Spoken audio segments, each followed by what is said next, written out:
Hello and welcome to a Wonder Baba podcast. This is an additional episode because I was recently in Disneyland Paris and a lot of people got in touch to ask questions and to say that they would like to hear about how we booked it and what the experience was like with young kids.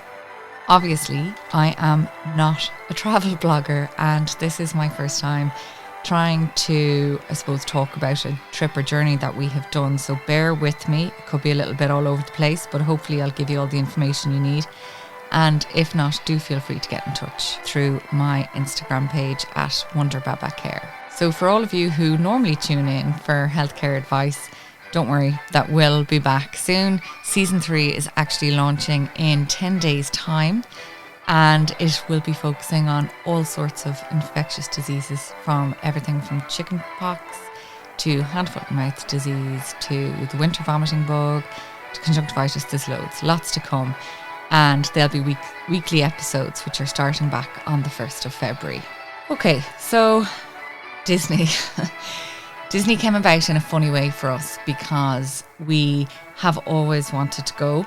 Myself and my husband actually are giant children and went before we were married or had kids, and had a great time and always wanted to see it through the eyes of our children.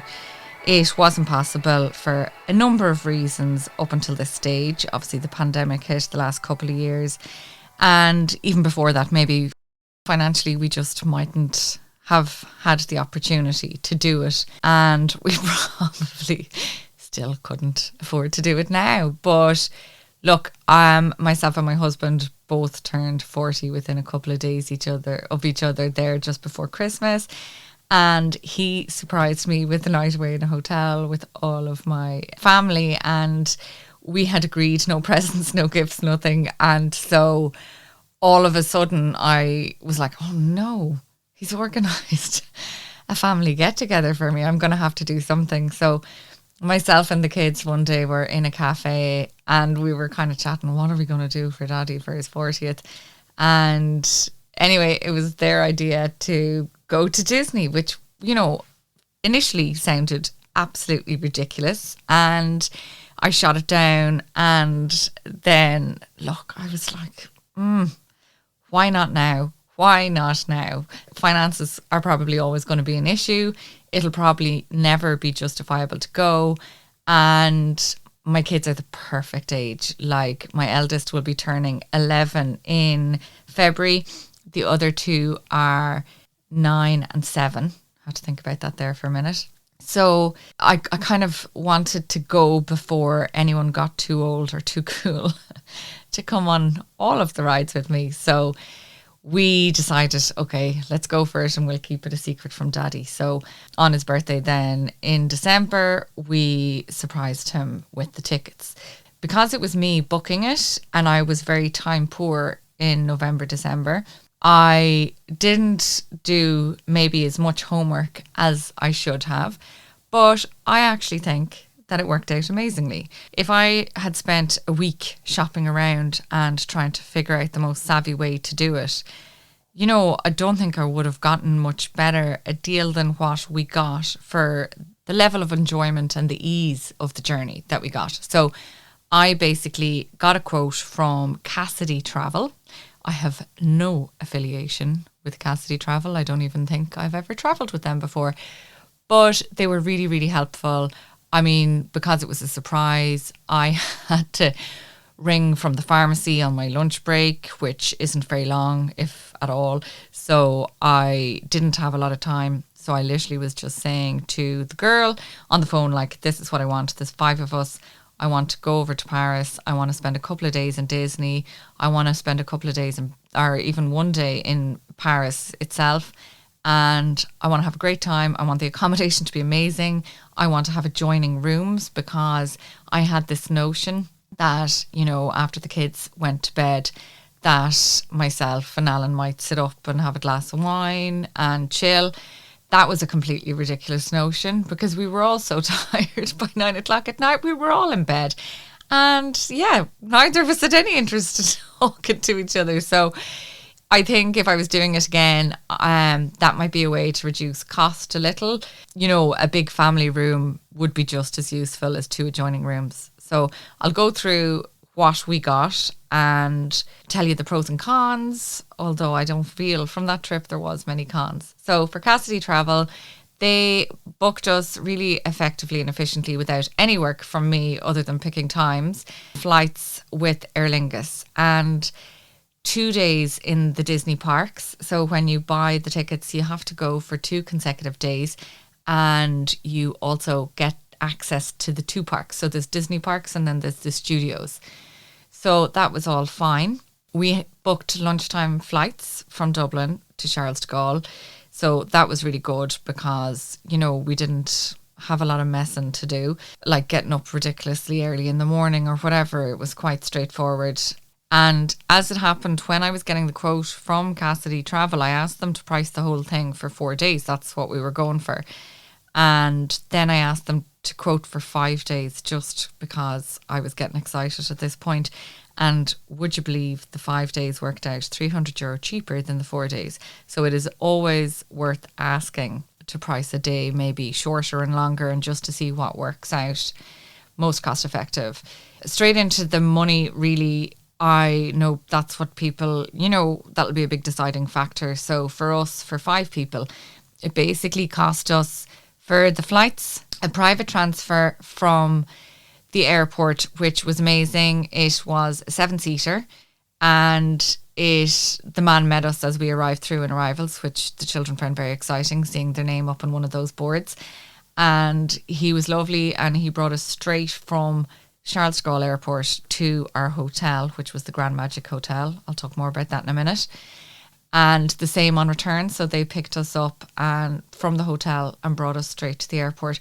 So I really appreciated having the transfers organised. I think that was a huge benefit. Also included then was 5 nights in the Grand Magic Hotel, which is a hotel that is, I suppose it's not an official Disney hotel. There's about 4 hotels. I think there's the Explorers Hotel, the Grand Magic Hotel, the Dream Castle or Princess Castle, I can't remember. Anyway, as I said, not very good at travel reviewing.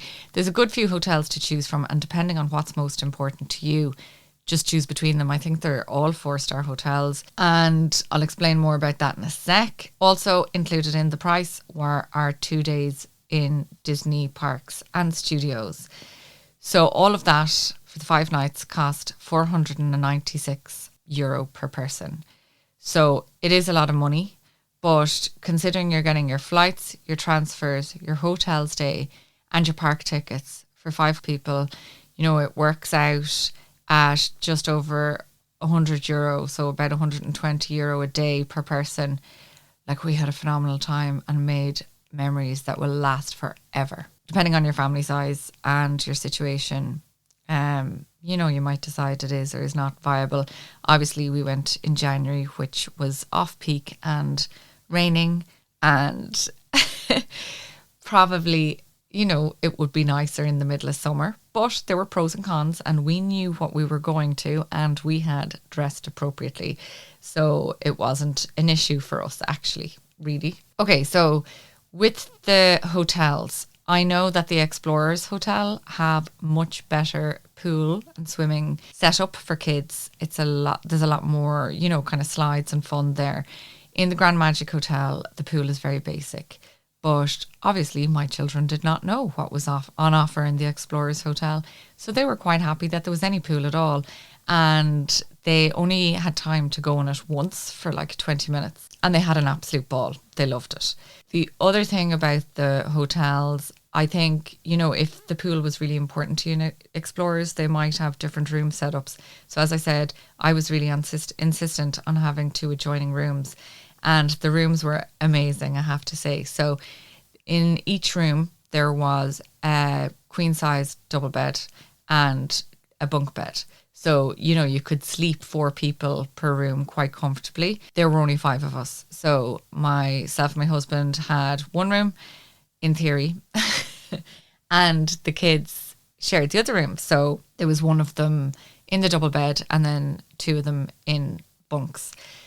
Now, in reality, because different people were arguing with different people, or different people were tired and wanted to go to sleep before others. It ended up a bit of bed hopscotch, really. So, there were various kids in our room in the bunk bed throughout the stay, but overall we were all going to sleep at the same time. So it really didn't make a difference. The hotel itself was amazing to arrive into. First of all, it smells amazing in the foyer. I think they're pumping strawberry something out into the air. But anyway, that was the first thing that hit us when we arrived in.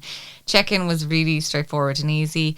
And the magic of walking past the reception and seeing the huge big hall with amazing digital screens everywhere showing different pictures at different times of day took our breath away time and time again, and it really did add a lot of magic to our stay. So I suppose that was the wow factor for us with that hotel. The kids loved it, and the hall was so big and quiet enough at certain times of day that the kids were doing cartwheels around and just absolutely loving life. They thought it was great. The hotel itself is really well kept, apart from, I would say, the corridors upstairs at the bedrooms really badly need paint. Now, I'm actually not a very fussy person, but they really, really badly need to paint the corridors. The rooms themselves were immaculate, really clean, housekeeping every day. And yeah, absolutely perfect. I couldn't have looked for more. We had a kettle. We could make coffee in the morning. We obviously had 2 bathrooms because we had 2 rooms. It was ideal. The beds were comfy, and yeah, I was really happy with that. They also had kind of cool lights and stuff. The rooms were decorated in a very child-friendly way, and the kids found it a treat. It wasn't like staying in a plain hotel. There was definitely a touch of magic in the bedrooms as well, between the lights, and there was even a light in the shape of a balloon beside the mirror, and there was nice designs on the walls, and yeah, it was definitely child-friendly, so that was great. In terms of what was included in our hotel stay, it was bed and breakfast. So this was actually brilliant because you didn't know where you were going to be in the evening. So I don't think there'd be any point in having dinner included. The first night we arrived, we did have dinner, and we knew it was going to be challenging for us, particularly because we have a celiac child.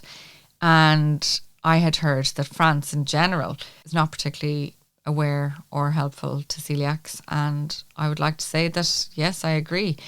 I think that it is a real challenge if you have a celiac child and you go to Disneyland, but there are ways that you can get around it. So Grand Magic Hotel, I was using Google Translate, and I was remembering my childhood French, and I think that helped as well by being able to explain to them that this child was celiac, and we needed no gluten anywhere, not touching anything. There was a bit of talking to be done about that, but they did actually really get it, and they really did make an effort. So the first night, it was a buffet dinner, and they said she could have absolutely nothing. We were like, what? So they decided they would make her rice and a chicken fillet, which was actually fine. Like, that particular child is used to being celiac. Obviously, she's used to life being a bit difficult. And she does know that there are times where she won't get to eat nuggets and chips when she's away or whatever. And she will just oblige you and be really helpful and say, yes, I'll eat the chicken fillet and rice, that's fine. But as I walked around the buffet, I could see that there was one section which was just completely salads. And again, that child is quite good. So she was able to eat cucumbers, tomatoes, stuff like that. There was no gluten anywhere near it. I had no fear of cross-contamination. So look, overall, it wasn't as bad as I think even the hotel thought themselves. They also, in the morning, so breakfast was another big, huge buffet, and we all ate solidly a huge breakfast.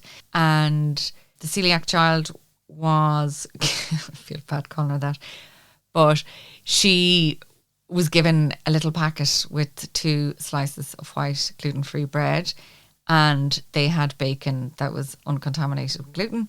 So we were able to make her a bacon sandwich for breakfast, and she was delighted. And the hotel were good enough to give us an extra packet so that we could make her lunch. So we would make her, say, a ham and cheese sandwich or a Nutella sandwich. They had Nutella there, and she's got to live a little.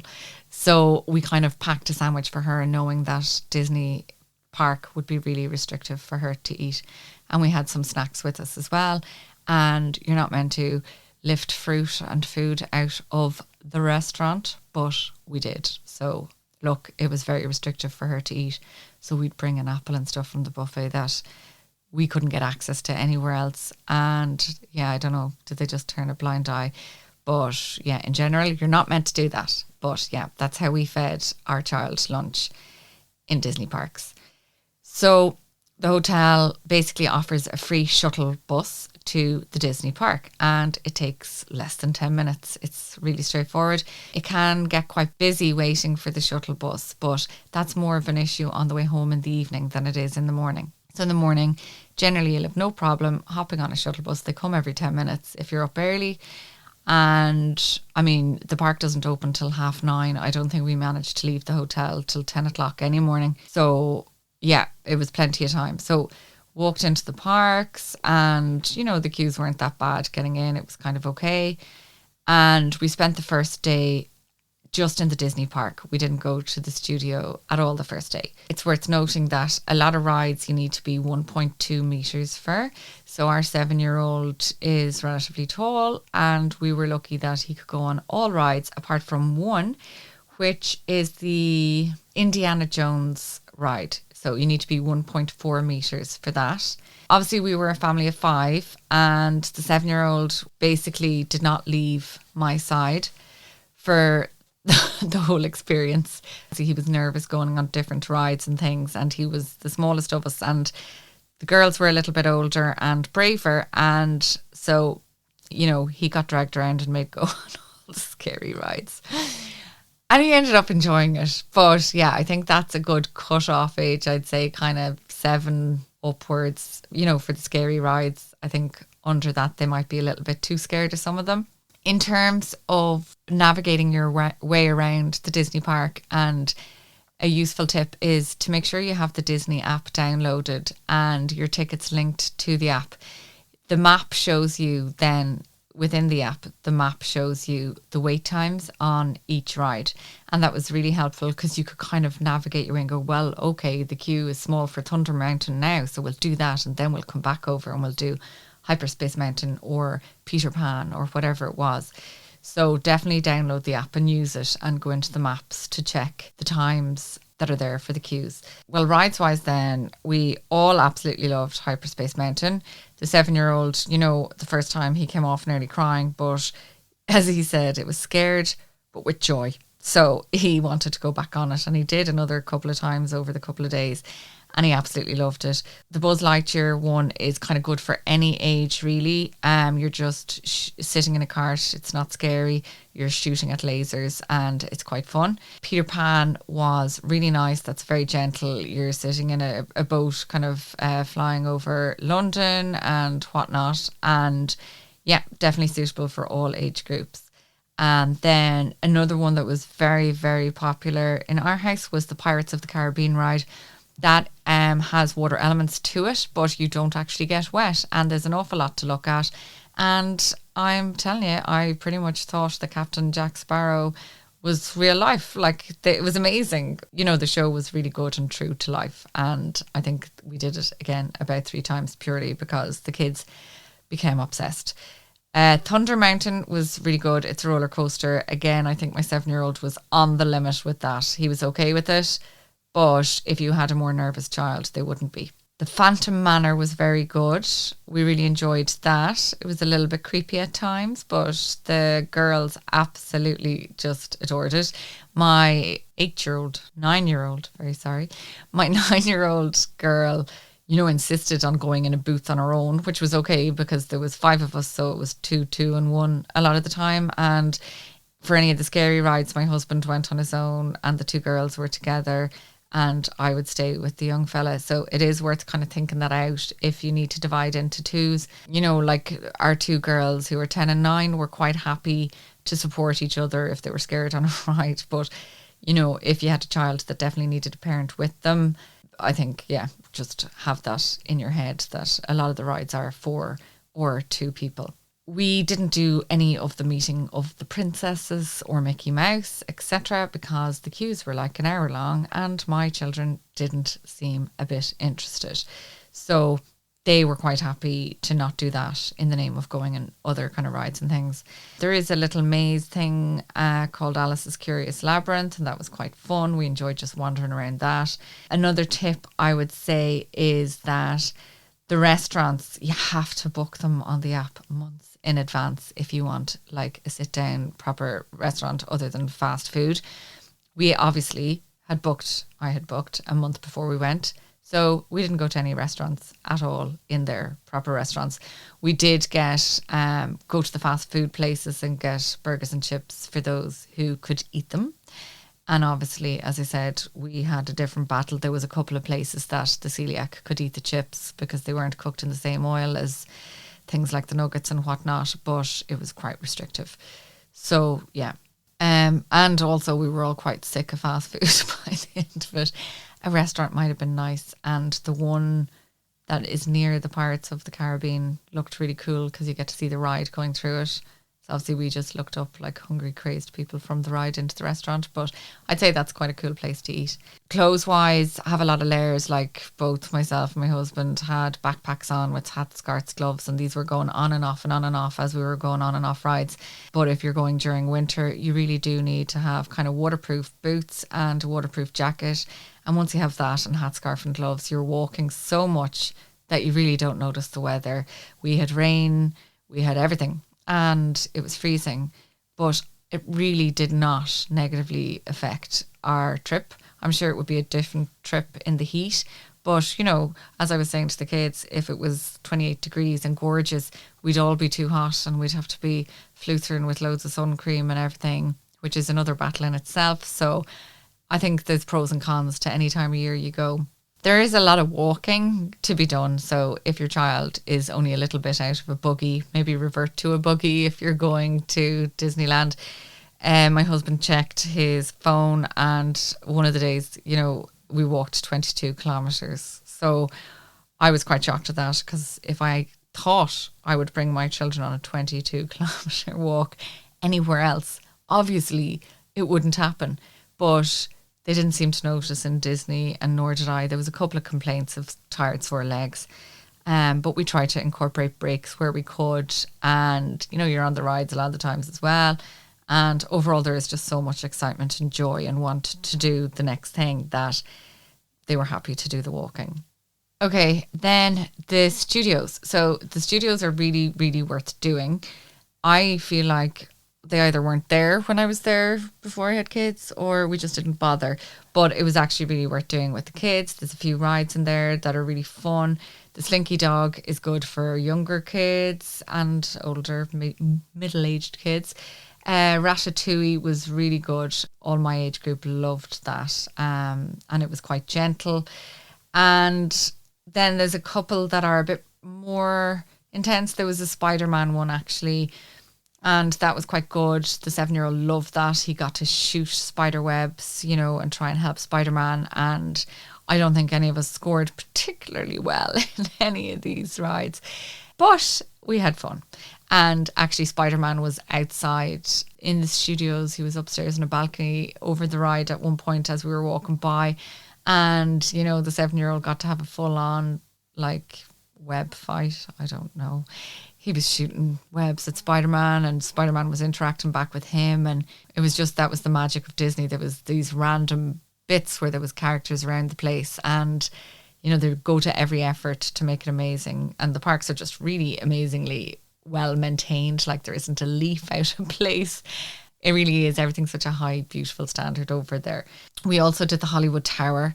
Now, the 7-year-old absolutely, we terrified him, potentially traumatized him from that. But he was fine. But that was definitely one we weren't going on again. There's big drops, you know, that feeling where you lose your tummy. But the girls loved it. And then accidentally, we all rocked up to the Avengers Assemble flight force, thinking that it was going to be like Spider-Man, just sit around and look at the characters and, you know, maybe go in a little cart around the place. Well, all I can say is we all came off completely shook. We did not realise we were getting into quite an aggressive roller coaster. Like, we all had migraine for a good 2 hours afterwards. The young fella came off crying, going, what just happened? And we were all as shocked as each other. So maybe do look at at the rides before you jump on them blindly, because with that particular one, you can't see what you're going into. And yeah, no, I mean, two of us absolutely loved it, me and one of the girls, but no one else wanted to go on it again. So yeah. In terms of shows in the studios, we did 2 shows. One of them was very accidental. We were just walking past the place where the Disney Junior Dream Factory show was on. And, my husband was like, oh, I think they're a bit old for that. And I said, well, no, it's raining and I'm tired. So we're going to go in and sit down and watch it. And there was no queue. And we actually really enjoyed that one. It was really cute. It was just Mickey Mouse and all sorts of stuff. But they were blowing bubbles out into the audience, and bubbles with like smoke in them, and just cool stuff. Lots of bright lights, lots of easy, gentle entertainment. And it was a nice place to sit for 20 minutes and be entertained. And actually all of the kids enjoyed it. And I was kind of expecting the 10-year-old to go, oh, that's for babies. And she didn't. She was like, that was great. I was like, okay. So we all seemed to enjoy that. We did queue up for half an hour to go into the Frozen show. And like, the kids enjoyed it. And it was great. It's very understandable that everything really is in French when you're in France. So I'm not taken away from that. But I think the kids ended up laughing more at that than anything else. Definitely worth it if you have younger Disney fans, but just make sure to explain to them that it is French Elsa and French Kristoff and French Anna. But it was really good. And weirdly for us, the Junior Dream Factory was more of a hit. Okay, so that is kind of the Disney park review that I have. Obviously, I'm happy to answer any more questions on that. But then just to explain how we did Paris itself, we did this very lazily because we did it after 2 days of walking 20k a day in the parks. So the kids were wrecked. So we actually didn't get on the road till about 11 on the day to Paris, which was a Sunday. And actually, if you can plan it so that it's a Sunday, it is good because you don't have all the commuter traffic on the metros and train stations. And we found the whole train station experience like amazing. They have amazing public transport, but we were completely like children lost in a big person's world. Like we had no idea what was going on or where to find our train or platform, and everything was moving so quick that you really had to have your wits about you. And I wouldn't like to be trying to do that on holiday mode when there are experienced commuters all around you. So you actually get the train. So if you're staying in one of the hotels, you just jump on the shuttle and you get yourself back to the Disney park area, because that is actually where the train station is. So the Disney train station is the last station in the stop, and it goes into Paris. The train takes about 45 minutes and it brings you straight to the Arc de Triomphe, which was amazing. So definitely show kids the pictures of the Arc de Triomphe and the Eiffel Tower before you go, so that when they walk up from the underground and the Arc de Triomphe is right in front of them, they're like, wow, that's cool. Look where we are. We got on a train in Disney and now we're right bang smack in the middle of Paris. So they loved that. Another great thing about getting off at that stop is that there is a stop for the big bus tours right there. So we jumped on the big bus tour. That was kind of expensive, but worth it for us. So I think it cost about €140 for the 5 of us. We had to buy, it was like a 24-hour pass, and we got the basic package. And we got on the bus and we stayed on until Trocadero. And we got off there because someone in the hotel had told me that if you get off at Trocadero, the view of the Eiffel Tower is amazing and you can just kind of stroll down to it. And we absolutely really enjoyed doing that. I would say in that area, they have to have your wits about you. I think pickpocketing is a big thing in Paris, and there's a lot of pushy salespeople going around selling, souvenirs and mini Eiffel Towers and that kind of thing. Have your kids warned so that, like, they kept putting basically little toy Eiffel Towers into my kids' hands, and the girls had sense to say, like, pull their hands away and not take them. But sure, the young fella thought he was being gifted everything, and then people would be shouting €20 at us, and we were like, no, give that back. We weren't taking it. And you have to kind of, have that game face on. obviously, if you want to go and buy loads of memorabilia from these people, that's fine. I am really weird about this kind of thing. The kids were laughing at me. I'm such a retailer. I'm like, excuse me now, if we're buying souvenirs, we're going to buy them from someone who is paying rent and has staff to pay.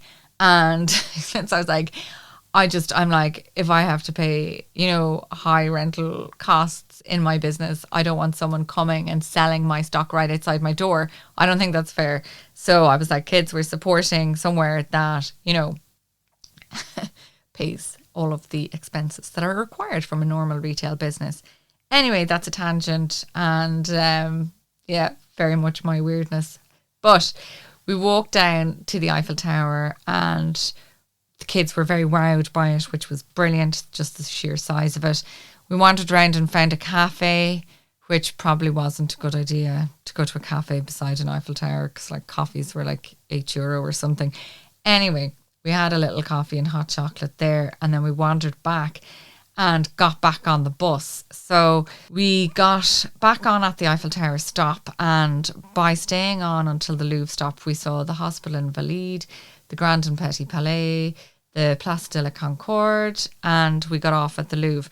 There is earphones, and all of the kids enjoyed listening to the commentary as we were going around. So, they were able to relax and sit in the bus and see everything and hear what it was and hear funny stories about, well, not very funny stories, but stories about who was guillotined where and all of that kind of thing. And I suppose absorb some of the culture and architecture, which is what I really wanted for them. But I knew I couldn't push them too far because they were absolutely exhausted. So the bus was a really good way, I felt, for us to soak up the city.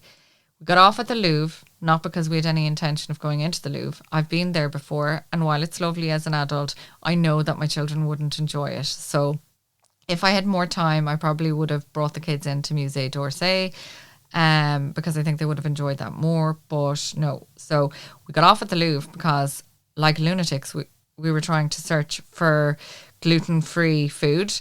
So we were literally on a rampage, and we had seen that there was a place called Coffee Crepes, which is very close by, 5-minute walk from the stop at the Louvre.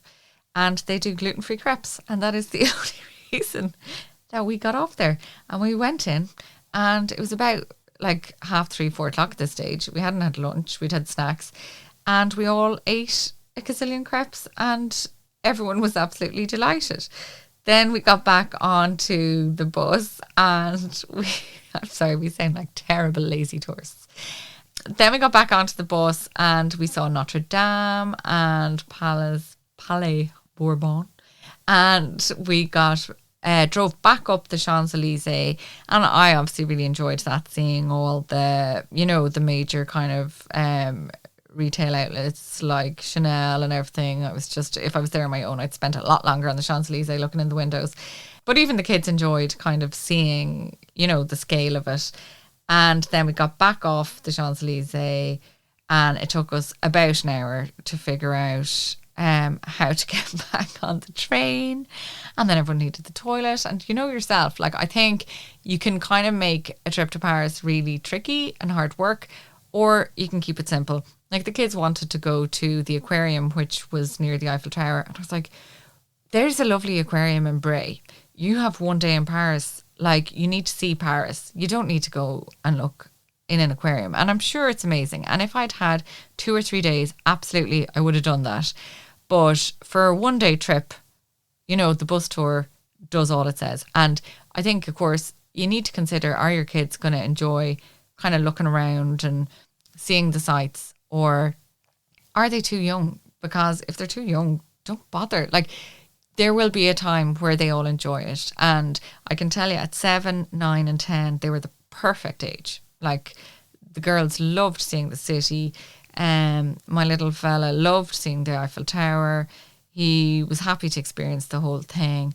One other thing about the Eiffel Tower is we were trying to take photos of each other acting the Aegis, and everyone was having a turn trying to hold the Eiffel Tower in the picture, like mine on Instagram. And people, some of the men selling things keep coming over trying to offer to take your phone and like quite physically grab it off you. So again, just have your wits about you. Like, I'm sure a lot of it is just people trying to be helpful, but I think it's good to keep, I suppose, a little cynical side of yourself open when you're down in that area, because they just have so many tourists. Okay, when we were getting the train back, we decided to stop at the stop before the Disney stop. And the reason we did that was, again, food. Are you seeing a theme here? So we got off at Val d'Europe stop and we went to this pizzeria, which was called Pizza di Roma. And it was a 5-minute walk from the stop, and they did gluten-free pasta and stuff, and overall just a nice meal actually for anyone staying in the area. Really nice food. I had pasta and it was amazing. Mine obviously wasn't gluten-free, and had parma ham and cheese, and it was really beautiful.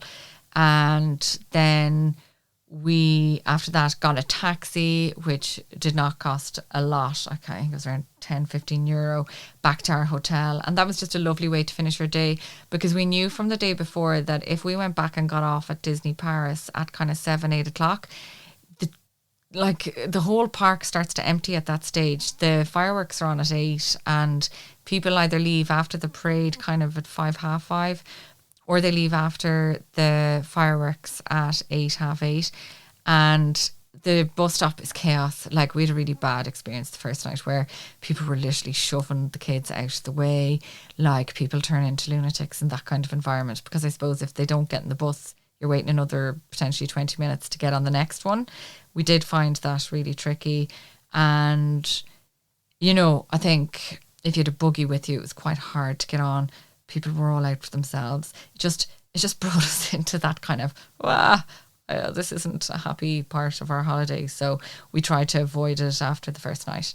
So just kind of keep that in mind if you're leaving the Disney parks. You know, avoid peak times, because, yeah, it does get a little bit stressful. Other than that, yeah, we were kind of done. The kids enjoyed the pool the next day, and we kind of chilled a bit. I think it's amazing to do the parks and to know that you're going to be exhausted and you're going to go around, but seeing it through the kids' eyes was a really, really wonderful experience. But we, you know, if there was a ride that anyone was too small to go on, none of us went on it. We went obviously on everything together, and it was hilarious. Like, it was hilarious even when we were traumatized. It was just so much fun, and it was just wonderful family time. So if you can do the trip, absolutely do. I realise it's difficult, and that's why we hadn't gone for so many years, because we just were like, okay, it's too much money, and, you know, if the kids aren't the right age, it's not worth it. But yeah, if everyone's the right age and things align, absolutely do it. It's so much fun. So that is my review. I am sorry it went on for so long, but I'm assuming if you're listening, it's because you hope to go soon. And I hope that some of that information has been helpful. I want to thank Cassidy Travel for just making it really easy. Obviously, they had no idea that I would be doing a review or what line of work I was in. And, you know, like, the fact that they didn't know that I'd be doing a public review just makes me like it more, because the service was really great and they did make everything really straightforward. So yeah, high five to Cassidy Travel. If you know anyone going to Disney or hoping to go to Disney at any stage, please do share this podcast. And if you can follow and subscribe to keep up to date on everything related to family and children's health, I will be, as I said, starting season 3 on the 1st of February. I hope to hear from you then. Bye.